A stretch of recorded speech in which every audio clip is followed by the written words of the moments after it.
Ever made a major financial decision in, like, a split second? Felt thrillingly right at the time, only to wake up the next morning thinking, oh boy, what have I done? Or maybe you've been in a tense situation, and you just blurted out the first emotional thing that came to mind. Yeah, when you knew, deep down, just taking a breath would have been way better. We've all been there. Yeah. It really feels like there are these two completely different characters living inside your head, Right. and they're constantly fighting for the steering wheel. Exactly. One's super fast, impulsive, sometimes even brilliant, the gut feeling one. That's the one driving those intuitive leaps. But then there's the other one.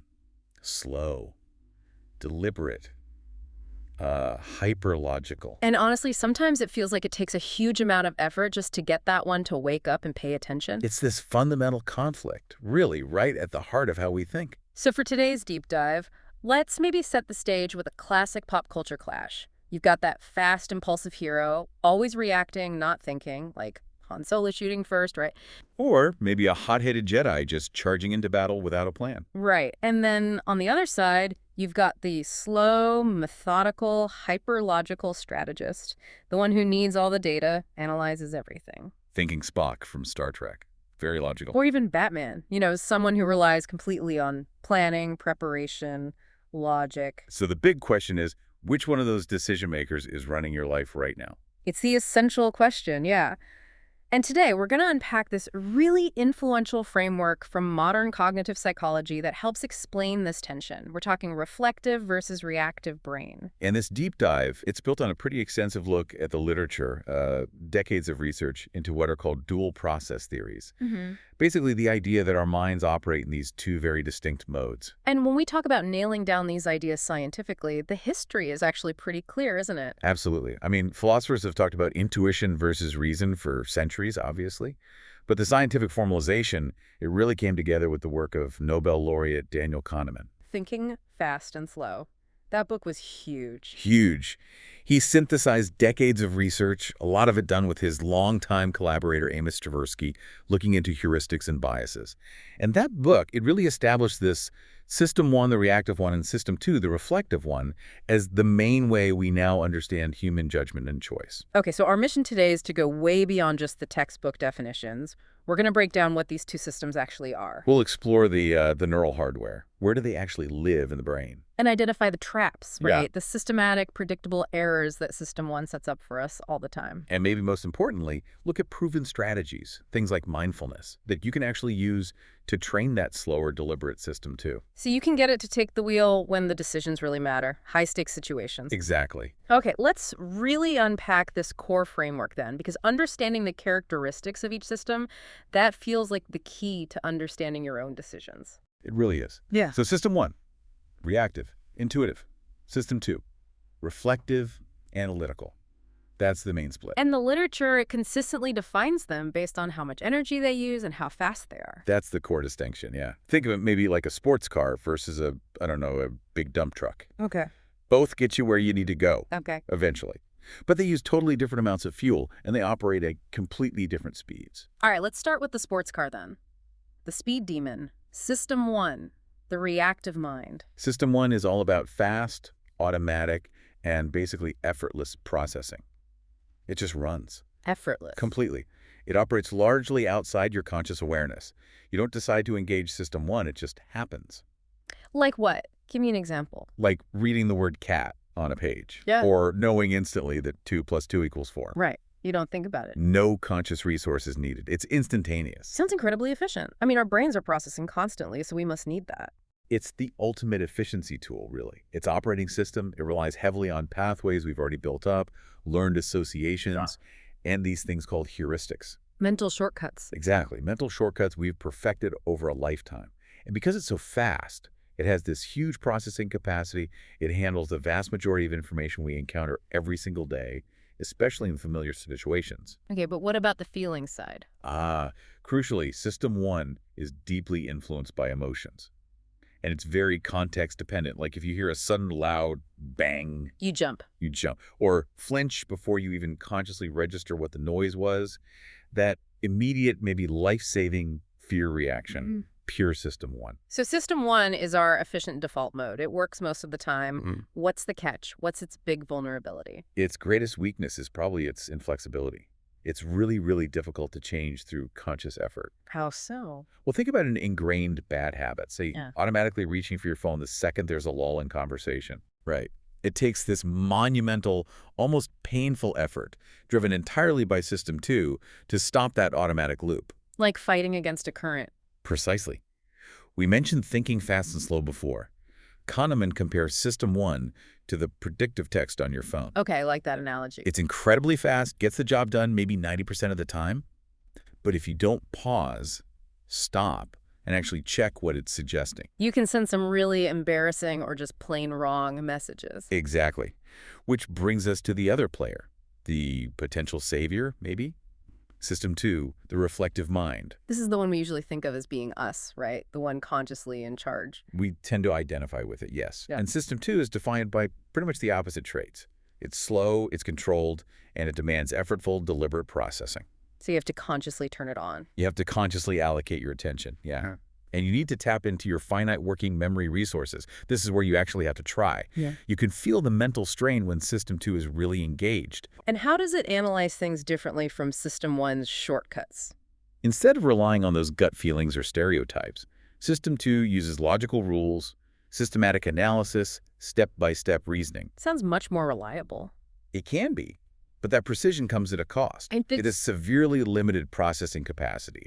You can really only focus on maybe one, possibly two complex System 2 tasks at the same time. Like trying to calculate a 17.5% tip while following the plot twists in a Christopher Nolan movie. Exactly. Something's got to give. Your brain just can't sustain both simultaneously. So the real value of System 2 is its power to override System 1's mistakes, to catch that impulsive buy or rethink that snap judgment. It's like the brain's logic filter. Precisely. It's the final editor, the fact checker.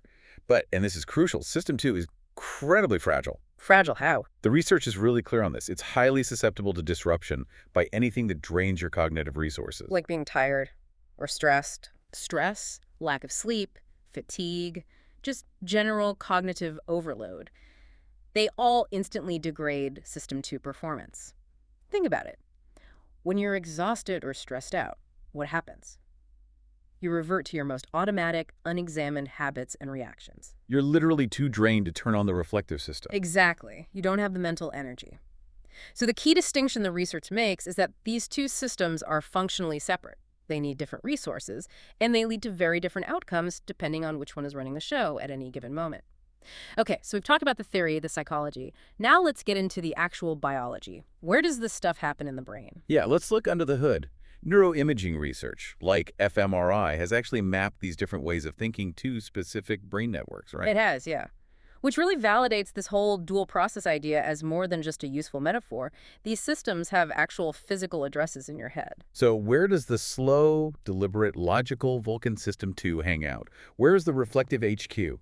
Okay, the main headquarters for System 2 seems to be in the most recently evolved part of our brain, the prefrontal cortex. Specifically, an area called the dorsolateral prefrontal cortex, DLPFC for short. DLPFC. Okay. And what's that part doing when we're trying to be reflective? It's basically the command center for what we call executive functions. You sure? Things like working memory, holding information in mind, planning steps in sequence, suppressing impulses, and that really vital executive override ability to need to pause System 1 and double-check its suggestions. So it's like the brain's CEO making the careful decisions. Kinda, yeah. The DLPFC is heavily involved in what scientists sometimes call cold cognition abstract problem solving, like doing math or playing chess, where emotion is ideally minimized. So when you're pausing before hitting reply all, that angry email. Your DLPFC is firing like crazy, yes, and consuming significant energy, by the way. It's hard work. And I guess fMRI studies would show this, like light up that area. They do. Reflective thinking activates this whole distributed network. It includes the DLPFC, but also areas like the anterior cingulate cortex and parts of the parietal regions. It's a big, resource-hungry operation designed for cognitive control. Okay, now let's flip to the other side. System 1, the impulsive Han Solo. Where's its power base, especially when emotions are flying high? For that reactive, emotionally charged decision-making, the key structure is the amygdala. Ah, the amygdala. We hear a lot about that, part of the emotional brain. Exactly. It's part of the limbic system. You can think of it as the brain's immediate panic button, or maybe its instant reward sensor. It triggers really fast autonomic responses, heart rate changes, hormones flooding the system when it detects emotional stimuli. It drives those super quick, experience-based, often gut-level decisions. Makes sense for fear, like the loud bang example. But how do we know for sure that this emotional center is really separate from the analytical part, the DLPFC? Well, the research on patients with specific brain damage gives us some stunning insights here. There are cases, well documented in the literature, of patients who have damage specifically to their amygdala. And these individuals often show severely impaired reactive decision-making, especially when things get emotional or socially complex. Okay. But, and this is the fascinating part, they might retain their full analytical abilities. They can still score high on logic tests, solve complex problems, plan things out. Wow. So you can damage the impulsive emotional system, but the careful logical system stays intact. It strongly suggests a real functional separation, yes. The quick response system can be effectively offline, while the analytical engine is still running fine. Okay, so the amygdala handles the emotional heat of System 1. But System 1 isn't just emotion, right? It's also all those automatic low-effort things like recognizing patterns or knowing grammar without thinking. What part of the brain handles that? That seems to fall largely to a network called the Default Mode Network, or DMN. Default mode network. What does that do? It provides this sort of neural backdrop for that associative, fast, effortless thinking. It's the network that's most active when your mind is wandering, or you're daydreaming, or thinking about yourself, your past, your future plans. It's kind of the brain's baseline, low-power hum. Okay, so this paints a picture of an internal battle. What's the relationship between this DMN, the automatic daydreamer, and the DLPFC, the focused analyst? Do they compete? They absolutely do. There's a very clear and measurable reciprocal relationship. Meaning? Meaning, when the brain deliberately engages in a goal-directed analytical task, when System 2 is activated and the DLPFC takes charge, activity in the DMN actually decreases. So it's like Spock tells the impulsive daydreamer to pipe down so he can focus on the warp calculations. That's a great way to put it. It's a literal neurological competition for cognitive resources. And this explains why we find that deep focused System 2 works so mentally tiring. Because you're not just doing the task. You're actively fighting to suppress the brain's powerful default tendency to wander and associate freely. That makes so much sense. And looking at how brains develop, does this System 2 capacity, this DLPFC control, come online later, like in teenagers? Absolutely. Neuroimaging studies clearly show that the networks supporting things like sustained attention and cognitive control, specifically one called the cingulate-opercular network, show prolonged maturation. They keep developing well through adolescence and even into early adulthood. And that network helps you stay focused. Crucial for maintaining focus, monitoring your own performance, catching errors. So the fact that it matures late helps explain why younger people might, struggle more consistently with that effortful System 2 engagement. Making them more prone to impulsive decisions. Exactly. Their executive command center is basically still under construction. Okay, we've established System 1 is efficient but uses these shortcuts, these heuristics. And the groundbreaking work by Kahneman and Tversky showed these shortcuts don't just cause random errors. No, they lead to systematic and predictable errors. Yeah. That's the crucial insights. So it's not about intelligence, it's about the shortcut itself being flawed in certain situations. Precisely. These predictable errors lead to what researchers call non-normatively rational decisions. Meaning, if you follow pure logic or statistics, System 1 consistently leads you down the wrong path in these specific scenarios. All right, let's dive into the big three. The most common traps System 1 sets. First up, representativeness. Representativeness.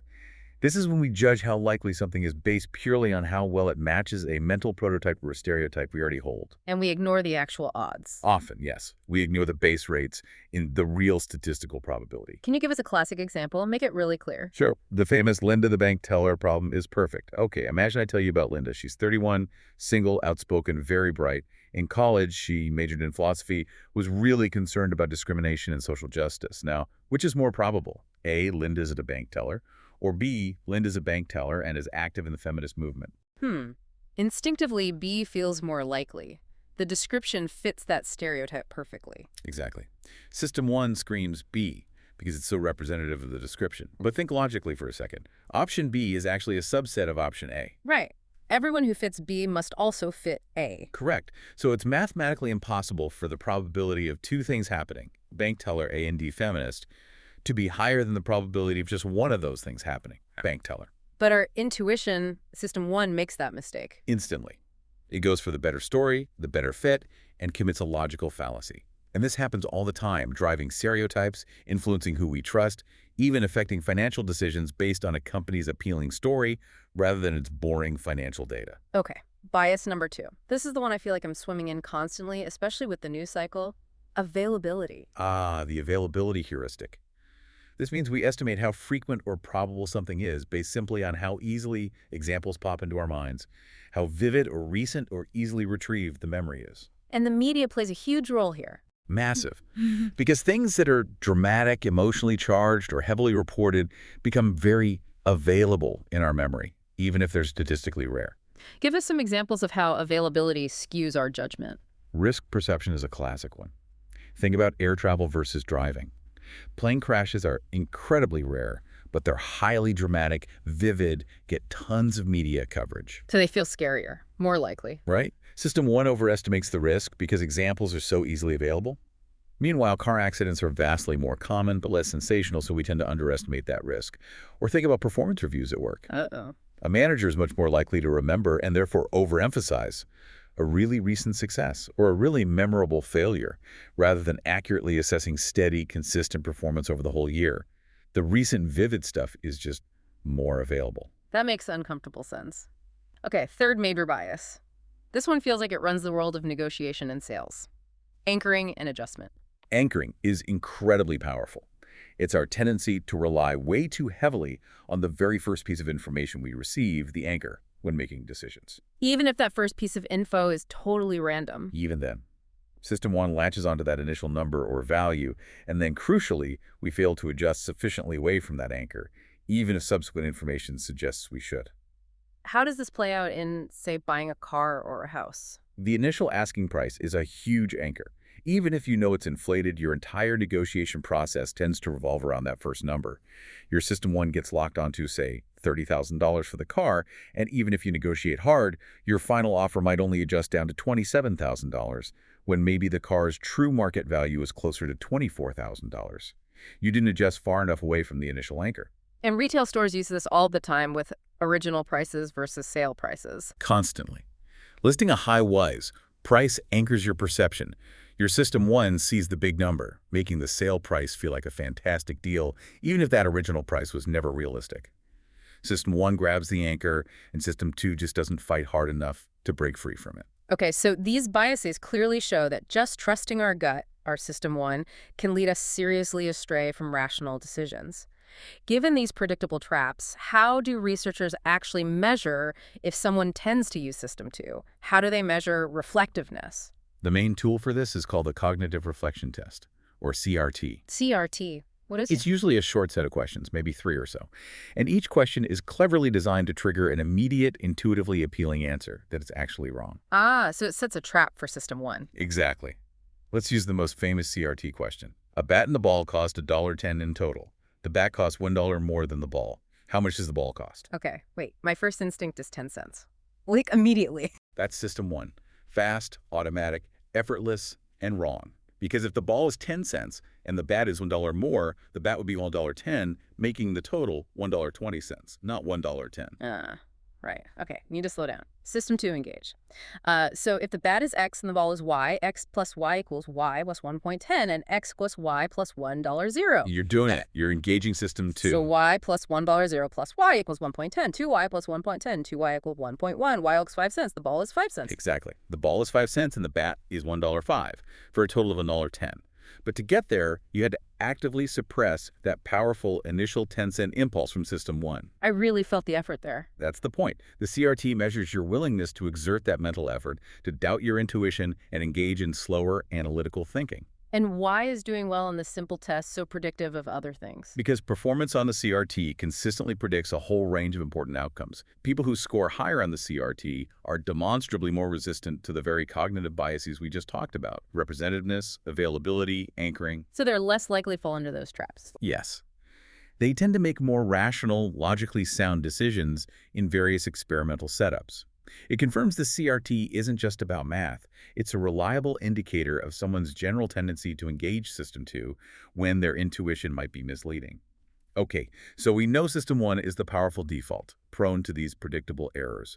The critical next question is, can we do anything about it? Can we actually train System 2 to be stronger, to override those impulses more effectively? Especially when we're tired or stressed, right? When system 2 is already weakened. Exactly. We know trying to debias ourselves is really hard. System 1 is automatic. It fires off that Jedi impulse before the logical Vulcan even clears his throat. So just telling people don't be biased doesn't work. Generally, no. Effective debiasing seems to require two things working together. First, you need the self-awareness to even recognize you're in a situation where bias is likely. Okay, spotting the danger zone. And second, you need the actual capacity to deliberately engage and sustain that reflective System 2 thinking, even when it feels effortful. The research does suggest people who are naturally higher in trait self-awareness are better at this. So we need to build up that mental muscle, the one that lets Spock step in more often before Han Solo messes things up again. How does the research suggest we do that? How do we strengthen System 2? One of the most promising areas, with quite a bit of evidence behind it now, involves mindfulness training. Mindfulness, like meditation. Yes. Who is it? Specifically, programs like mindfulness-based stress reduction, or MBSR. Multiple studies have demonstrated that this kind of training can significantly enhance reflective processing capabilities. How do they know? Well, for one thing, research has shown that people who go through MBSR training actually improve their scores on the cognitive reflection test, that bat and ball question test. Wow, so meditating helps you solve logic puzzles better. It suggests it strengthens the underlying capacity for cognitive reflection. Yeah. It's not just about feeling calm. It seems to produce measurable cognitive improvements. That's fascinating. But what's actually happening in the brain? What are the neural mechanisms? How does meditating physically strengthen System 2? It seems to be rooted in actual physical changes in the brain. Hmm. Neuroimaging studies looking at long-term meditators, or people undergoing MBSR, have found associations with increased thickness and density in prefrontal regions. The DLPFC, the System 2 headquarters. Exactly. You're essentially building more robust hardware in the brain's executive control center. Plus, mindfulness practice seems to enhance the connectivity between key attention networks in the brain. So it's like upgrading the wiring for focus and control. That's a good analogy. You're strengthening the capacity for sustained cognitive control, which is exactly what System 2 needs. So mindfulness isn't just some vague wellness thing. It's literally buffing up the part of your brain that fights bias and makes careful decisions. The evidence points strongly in that direction. And there's a double benefit regarding emotion, too. How so? Even brief mindfulness interventions have been shown to improve emotional regulation. They help reduce that immediate emotional reactivity. Quieting down the amygdala's panic button. Kind of. Mm-hmm. By helping you manage those strong, immediate emotional signals, you reduce the influence of emotional biases on your judgment. This gives the logical DLPFC a clearer, less noisy feel to operate in. Okay, that's powerful on an individual level. But how has this whole deal process theory, System 1 versus System 2, influenced things on a bigger scale, like policy or how organizations work? It's had a massive impact, particularly in behavioral economics and public policy, through the concept known as nudging. Nudging, Right. like gently pushing people towards poor choices. Exactly. Policymakers and designers realized that since most people default to the easy path, the System 1 path, you can structure the choices themselves, the choice architecture, to make the better decision the easier one, without actually forbidding other options. What's a classic example of a nudge based on System 1's laziness? Retirement savings is the poster child. Historically, you had to actively sign up, fill out forms, and effortful System 2 task. So many people just didn't bother. Inertia wins. Right. But then companies started switching the default. You were automatically enrolled unless you actively chose to opt out. Making saving the easy default option. Precisely. And participation rates soared. It uses System 1's preference for the path of least resistance to achieve a better outcome. Organ donation is another powerful example. Opt-in versus opt-out. Exactly. Countries where you're presumed to be a donor unless you opt out have dramatically higher donation rates than countries where you have to actively check a box to opt in. Huh. Again, leveraging System 1's inertia for societal benefit. It really shows the power of how choices are framed. Yeah. Now, shifting back to people within organizations, are the best leaders the purely logical Spock types, or is there still a place for Han Solo's intuition? The research suggests the most effective leaders are actually adept at using both systems, but knowing when to use each. So it's about switching strategically. Yes. Experienced leaders often rely on their highly trained intuition, their expert System 1, honed over years for quick, routine decisions where their gut is likely right. But crucially, they have the discipline to recognize when a situation is novel, high stakes, ambiguous, or just doesn't fit the usual pattern. And that's when they consciously engage System 2. That's when they hit the brakes, engage analytical thinking, gather more data, and deliberate carefully. The real skill is distinguishing between when the shortcut is reliable and when you absolutely need to slow down and do the hard work. Finally, does our natural tendency towards reflection, towards using Sister 2, link up with our basic personality? It definitely seems to. Research consistently finds correlations between reflective tendencies and certain personality factors. Like what? Openness to experience is the big one. People high in openness are just naturally more curious, more willing to question their initial assumptions, more flexible in their thinking. That aligns well with engaging System 2. Makes sense. Any others? Conscientiousness also plays a role. Conscientious individuals tend to be more systematic, organized, and detail-oriented in their approach, which favors deliberate System 2 processing. And isn't there one trait that seems almost tailor-made for loving System 2? Ah, yes. Need for cognition. Need for cognition. What is that exactly? It's basically a measure of how much someone genuinely enjoys effortful thinking.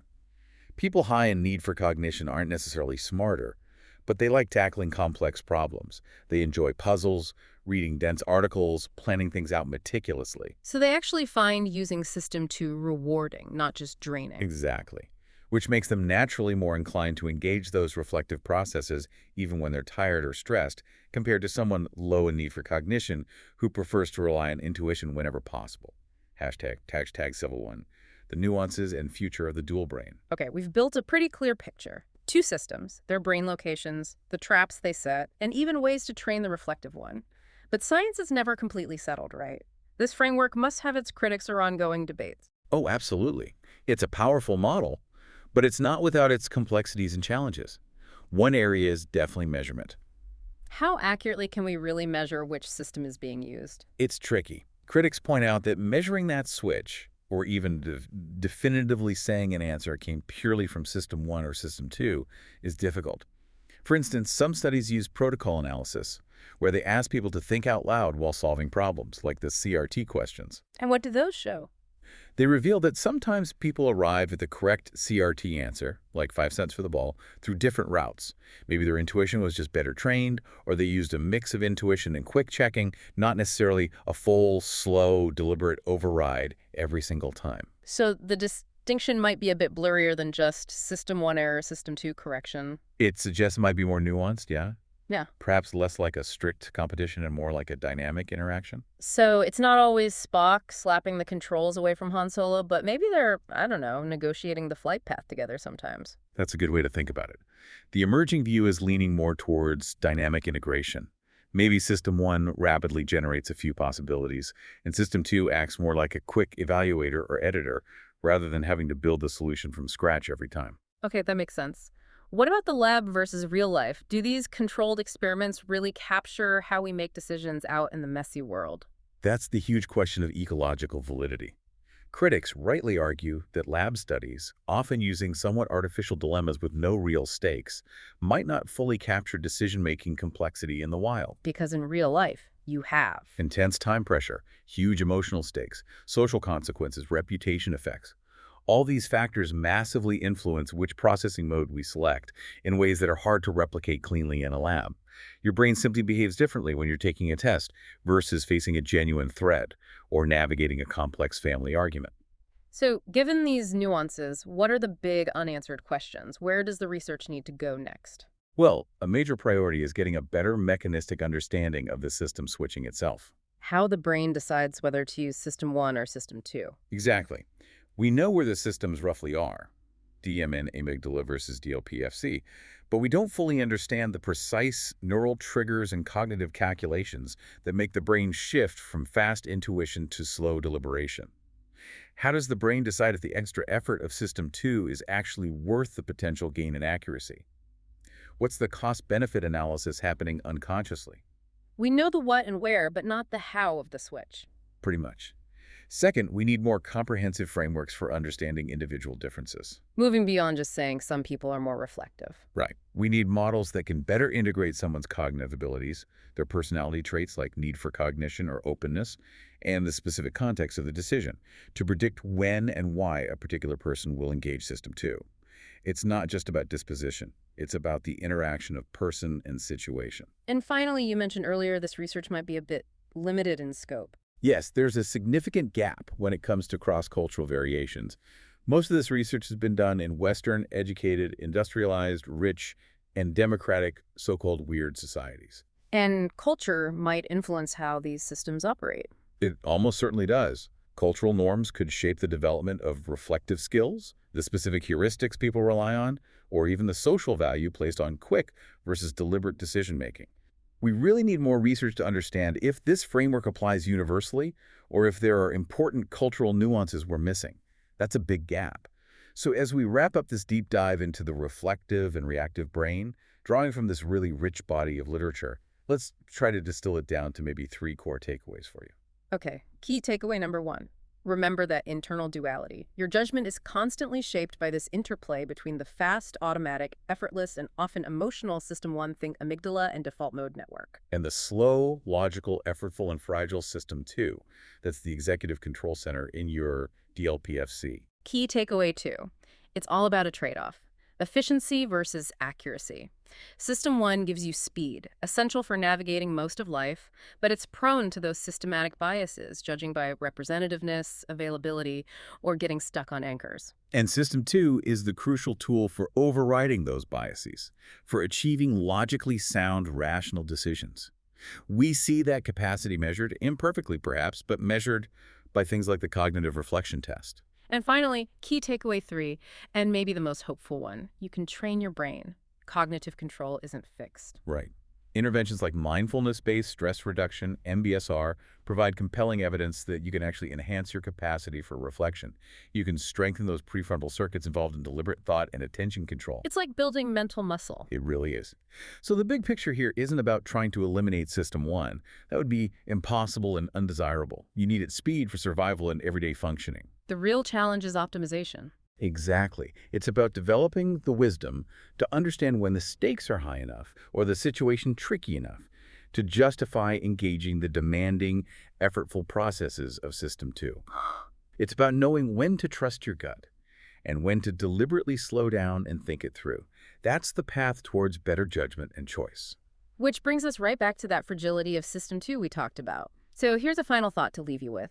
If our capacity for reflective thinking develops slowly through our teens and 20s, and we know that everyday things like stress and lack of sleep instantly sabotage System 2 performance, what practical steps should you be taking? Starting today, maybe around sleep hygiene, managing information overload, carving out moments for quiet reflection to actively protect your prefrontal cortex. How can you make sure it's the thoughtful, logical Spock and not the impulsive Han Solo, making the really critical, galaxy-shaping decisions in your life?